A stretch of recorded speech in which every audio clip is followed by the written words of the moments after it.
Tayo po ay pinagpala ng Diyos. Amen?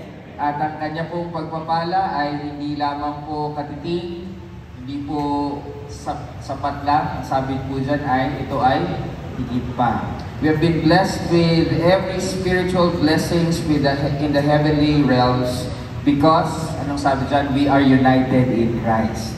Amen? Nagpapasalamat po ba kayo dahil kay Kristo nararanasan natin ang pabor at pagpapala ng Diyos? Amen. Hallelujah. Palakpakan muli natin.